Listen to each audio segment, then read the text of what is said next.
going to talk about dimensional pages now. Here's a plain piece of cardstock.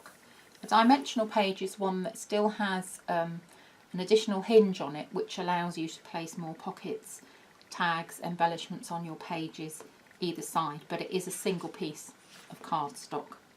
So the first thing you need to do is determine your page size and then allow another 1/2 inch, which is going to be your hinge that's going to stick onto your spine.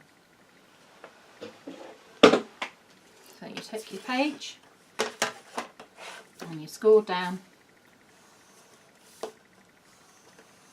1/2 inch.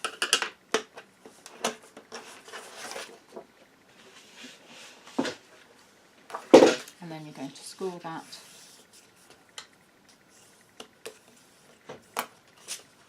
probably do it both ways, but just do it gently. Okay. And you'll be able to decorate this side and this side, but this is your hinge. When you come to stick your hinge in, it's slightly different to sticking a pocket page in. You can see I've got arrows here, so I knew which was the right way up. And on my hinge here, it can either be a hidden hinge or a stacked hinge.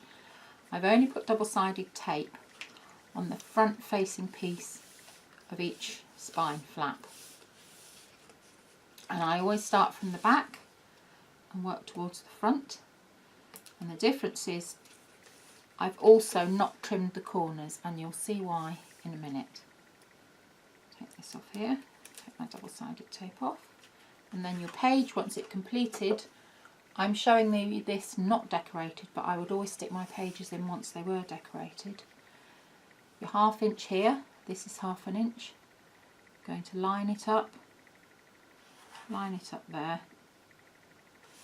Again, if you're not sure, use a little bit of collal, burnish very well. Fold back that way. So when your spine is actually working, you can see your page is there, but it will lie flat, and the next one will lie flat on top, so it allows for extra dimension, pockets and tabs, etc.